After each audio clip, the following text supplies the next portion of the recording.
Right, hey guys, how are we doing? Back with another video from Annie News, and we've got another Danmachi video, and it is how strong is the Hestia family? We're just going to get straight into this.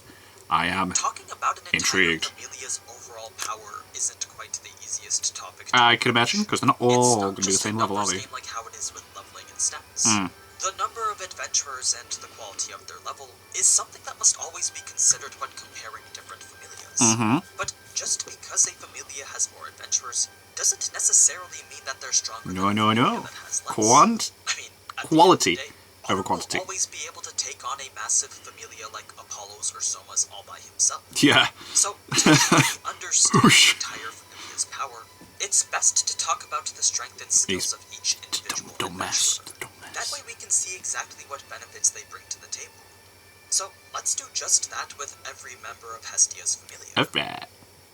We already know how strong Mel is. Yes, we do. Which I've covered at least twice already. They're good videos. Check them out. An exception that doesn't apply to anyone else in Arario.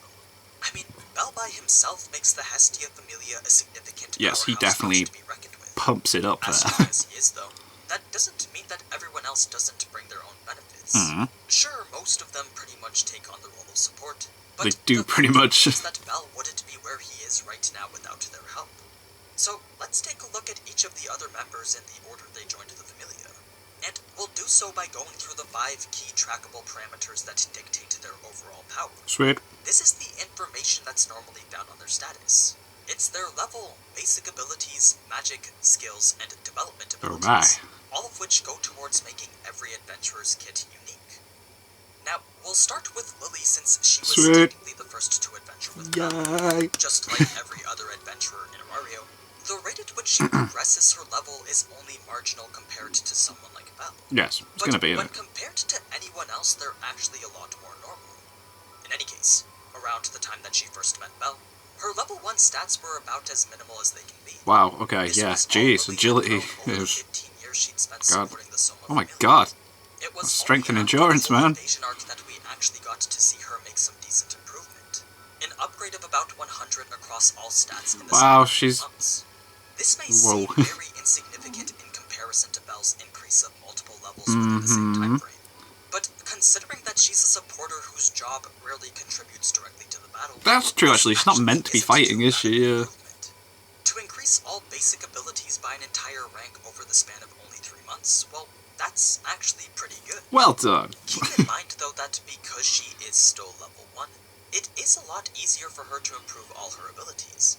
At least compared to those who are a higher level. Okay, there's that, yes. Because she's level 1, everything improves quicker than 2. Right. Considering how much we see her use it. I mean, its growth is directly related to the use of her magic Cinderella. Ella. This is her specialized transformation spell that allows her to shapeshift into anything that's around the same size of herself. So long as she imagines a clear image of what she wants to be, then the spell will work. That said, this magic isn't quite limited specific. to only mimicking appearances. It also allows Lily to copy physical abilities. So, if she decided to transform into a monster or specific type of beast human, that would be cool. Physical advantages they possess, she would gain be able as well. to do it. Wow, this sick. could be anything from additional limbs to a superior sense of smell or hearing. Of course, she may not be able to use those copied abilities to their full potential, but they do often provide some sort of benefit. That's kind of cool. Now, as for Lily's personal skills, the main one she possesses is called Artel Assist. If you've ever wondered how she's able to carry a backpack that's literally twice her size, yeah, I have wondered that a lot. This is the skill that makes it possible. Oh, cool. Artel Assist essentially works to make her stronger. It's a passive that will automatically activate if she's carrying a weight that exceeds a certain level. Oh, that's sick. Right, okay, cool. We got an explanation for that. That's awesome. By a percentage proportional to the weight that's being carried. Thus allowing her to carry more items than she would normally be able to. Right. Just so you understand it a little bit better, let's say the skill activates for any weight that's over 50 pounds. So, if her backpack weighs 50 pounds and the bonus strength multiplier is 10%, then Artel Assist will help support 5 pounds of that weight. Right. If Cool. her backpack is 100 pounds, then the amount of support will increase to 10 pounds of weight. That's pretty much the general idea of how this skill works. I love that they've got an explanation for it. That's sick. It is a rather crucial skill for supporting. And I'm sure the percentage in which it increases Lily's strength scales with the rank that it is. Right. So, the more she uses Artel Assist, the more it will help her in the future. Aside from that, Lily also developed the ability known as abnormal resistance. Abnormal It's similar resistance. to immunity in the sense that it's a passive that negates the effects of debuffs like poison or confusion. Cool. Then for equipment, Lily mainly possesses support-type gear. She's actually pretty cool. A Goliath robe for defense against both physical and magical attacks. The Goliath robe. A supporter glove that makes it easier to handle monster corpses. And a backpack that has Oh my a god, decent this is amount so of informative. I love it. The robe and backpack are pretty self-explanatory, but it's the glove that has a few special properties that are essential for supporters. It's designed to resist any poison or acid that might corrode the skin if Lily was to reach inside a monster's corpse. Oh, whoa, This okay. is important because, unlike in the anime, a monster's dead body doesn't disappear until the magic stone is fully removed. Yeah. This means that Lily has to dig through the bodies of Oh, every okay. monster Wow, her alright, that's a sees bit of a difference, to get isn't it? the drop items. And this includes monsters who have toxic insides that would definitely corrode her skin. Like that if it was to Spider-Man. make direct Whoa. contact with Spider-Man. It was a It's woman. Yeah. definitely not the most ideal thing to do, but that is the job of a supporter. In any case, the only Right, other that thing to makes mention sense. is So she has Lily's to be immune to crossbow acid and that, so she can actually Ballista. dig It's inside a weapon designed and by get the what's Goemon needed. family specifically to be used by prawns.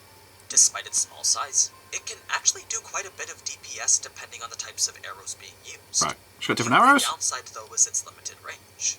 Cool. So that's everything that goes into Lily's kit. Class. That was cool. Other than her crossbow, she really is only meant to be a supporter that gathers and supplies the inventory, at least for when she's in the dungeon. Her Cinderella comes in handy for more stealthy rogue-type missions.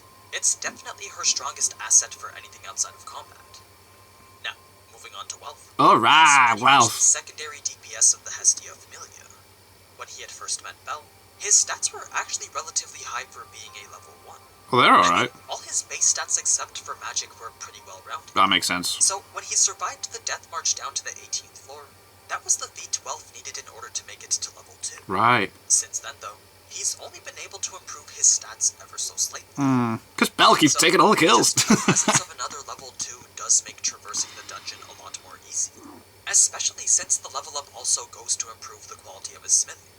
It's a talent that's directly linked to his development ability known as Blacksmith. Blacksmith. What this does is it allows him to Helps him imbue to his creations with smith. certain special abilities, essentially making them more complex and powerful in the process. But that's not all there is to his smithing. Wealth also possesses the inherent skill known as Krotso Blood, a skill Blood. that's unique to his lineage. This is the very thing that allows him to forge magic swords. Alright, cool. Anyone who has Krotso blood flowing through their veins will automatically be capable of creating magic Oh, swords. you could just do it straight away. regardless of That's their sick. Alright, cool. But that doesn't necessarily mean that they'll be good magic swords. Right. A relatively high proficiency You have the ability, but it doesn't mean you're going to be class at it. to make a high-quality magic sword. There's a lot of, It's a like, distinction that is made very family-esque apparent stuff during going on, the isn't there, in conflict this? with his father.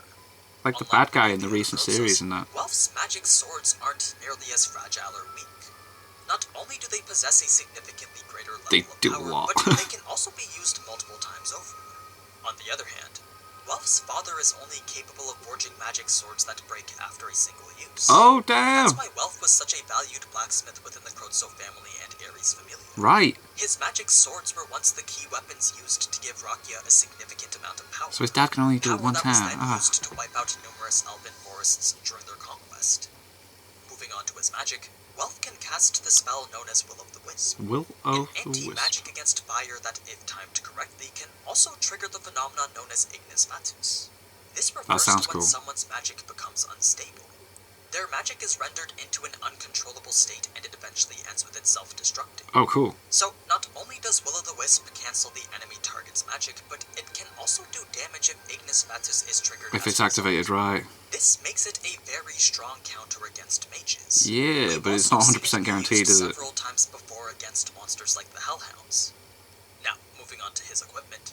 We know that he's always forging new magic swords for every serious expedition Yep, him and the others it's go on. in his blood. But his main weapons are actually a nameless greatsword and a magic longsword named Kazuki. The reason the greatsword doesn't have a name is because weapons crafted solely for himself don't get named. Oh, right. But he names them for other people. That's interesting. Anything that he's not going to give to others. It is still a very decent sword, though. One that's sturdy enough to get him all the way to the lower levels. Does seem to be doing alright with it, like. As for Kazuki, this is a special magic sword that Wealth personally crafted to be unbreakable. Unlike his other creations, the strength of this one relies heavily on the magic potential of the wielder.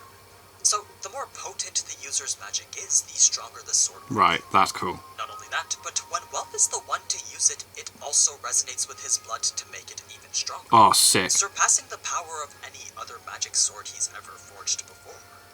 Now, those two weapons aside, Welf also carries around a portable smithing set so that he can repair anybody's armor or Makes sense. in the dungeon, making him quite the reliable person for not only DPS, but also maintenance. Next up, we have the team's personal radar, Mikoto. Yeah. She was already level 2 when she had first met Bell. Sick. So, aside from a minor improvement in all areas after the invasion arc, her stats don't really showcase anything impressive. She does, however, excel in dexterity and agility over strength and endurance, which does well to complement her skills that are focused on reconnaissance. Mikoto has two versions of what's effectively the same skill: Yatano Black Crow and Yatano White Crow. The Black Crow version is used to detect enemies within a certain range, regardless of whether their presence is concealed or not. So long as they're within the skill's radius, then Mikoto can detect them. The thing is, it can only be used on monsters that Mikoto has encountered before. Okay, and right. that doesn't include clones of the same type of monster. So each individual monster is treated as a separate entity. Now, in this same vein, the White Crow version of this skill is used not to initially allies. useful. She can locate any person who shares the same Balna as she does, so long as they're within a certain range. And That's handy. It doesn't matter if they're trying to conceal their presence. So, these two skills are very effective for surveying an area. Definitely. They were especially crucial in getting everyone through the dire situation on the 19th floor. Which, if you haven't yet watched my video covering how it really happened, then I highly recommend giving it a watch, as it does showcase how everyone used their kit to the best of their abilities. Alright, cool. Anyway, before we get into her magic, we first need to talk about her proficiency with the high-level casting technique known as concurrent chanting. This allows Mikoto to cast her spells while she's moving or even fighting. Although the likelihood of Ignis Fatuus is significantly increased, to master such a technique enables a lot more flexibility in combat. It also highlights the user's prowess at controlling magic. But because this is such a difficult and dangerous technique to master, very few people are actually capable of using it. Right, that's sick though. Those who can vary greatly in the ways that they do use it. A person's proficiency at concurrent chanting is dependent on how much experience that person has with it. That's why someone like Bells is much more competent at it than someone like Mikoto. In any case, we've only ever seen her use concurrent chanting with her single spell, Futsunomitama, a specific form of gravity magic that increases the gravitational force within a created barrier. Out of all the times we've seen it activated, it's only ever been used to stall for time. I don't think there's been an instance when Mikoto had actually tried to use this as an offensive spell. So, it's not clear whether this can be used to inflict damage if you can actually hurt people with it properly, right? Aside from this, Mikoto shares the same developed resistance that both Lily and Bell have. She also possesses numerous different katana and short swords. After her previous katana was destroyed while fighting the Goliath, Welf crafted a new one out of Ligerfang and Nosteel, creating a third-class weapon that he decided to name Kotetsu. Shortly after this, Takana Kazuchi had gifted her the female half of a pair of short swords crafted by the Goibnu Familia. They look familiar. This and Kotetsu are what she currently uses to fight with. Although she is proficient with many other weapons, the katana has always been her preferred weapon of choice. Sick. Anyway, she's so cool. Mikoto leans more towards the DPS side, just like Welf. But she is a lot more agile and can provide support in the form of reconnaissance, making her very flexible with regards to the roles and positions she can be in their formation. Now, last but not least, Haruhi could very well be the most valuable asset on the team. Okay, That's go on. just how powerful her magic is. Go on. But before we get into that, it is worth noting that she's been level 1 for pretty much her entire life. Aside from magic, her stats are by far the lowest on the team. And despite going on numerous expeditions down the dungeon, she still hasn't been able to increase any of her other So skills how... by over 20 points. It seems that the only thing she ever gets to train is her magic, and that's pretty much all she has. As of right now, Haruhime has no skills and no development abilities to speak of. Damn. But that doesn't really matter when her one and only spell is one of the most overpowered things in Aurario. I mean, the ability to boost someone an entire level with Uchide no Kozuchi I forgot that she could do that. Yeah, that is decent. That is decent, yes. Consider for a second the amount of time it takes to get from level 6 to 7. Yeah? This just from years to even decades. just have it done in an instant. Any adventurer can completely bypass that grind and upgrade a level for up to 15 minutes at a time. That's sick. Sure, that may not seem like a period long enough to do anything meaningful, but Haruhi can just cast it again after about 10 minutes given that she has enough mana. Oh! Which is exactly what they did to make Wealth a consistent level 3 as they descended to the 20th floor. Right. That said, there are a few limitations to this spell though. One is that it can only be cast on a single person. And so she can't do multiple times, right. Herself. Second is that the person who gains the boost only gains half the Excelia that they normally would. This is likely to prevent the boosted adventurer from attempting to game the system by using their extra power to farm higher level monsters. In any case, it's a very straightforward spell whose potency depends solely on Haruhi. So long as she remains focused while casting, then the spell will stay active for the entire 15 minutes. It does, however, leave her very vulnerable. That's why most of the time the Hestia Familia's formation centers around Haruhi. She and Lily are usually in the middle while everyone else watches their front and back. That's every member of the Hestia That's Familia. sick. With the way their team is built, they actually complement each other very well, making them a familia that's particularly strong at going on expeditions. They may not yet be a top familia like Loki or Freya, but they definitely have the groundwork to become one. I mean, there's 2 adventurers that possess 2 of the rarest skills in Haruhi. Yeah, that's like sick. Plus a bunch that craft one-of-a-kind magic swords. Like, But don't just break straight away after being used. Wipe out entire nations. Combine that with a level 6 or 7 bell that's boosted by Haruhi, My God. and you have an adventurer that can probably take on the entire Loki familia. Of course, that last bit is me just speculating. But Yeah. I think it's definitely possible if everyone used what they had in their kit to their full potential. I'm sure a lot of you have a different opinion as well, so be sure to let me know what you guys think down in the comments below.